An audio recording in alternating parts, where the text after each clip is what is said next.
Hi guys, ito pala yung ano namin naman. Yung limpo. Ito. Tag 20 to. Ito. Di ba ang laki? Ganyan pagtuhog ng laman guys.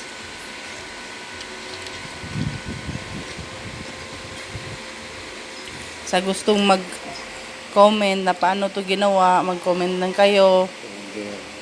At saka subscribe kayo sa ano ko. Kanyan. Sa ano lang to guys, sa Taguig. Masarap to guys. Ito yung limpo namin, oh. Tingnan nyo. 120 lang to. Diba? Tingnan mo, diba? Ang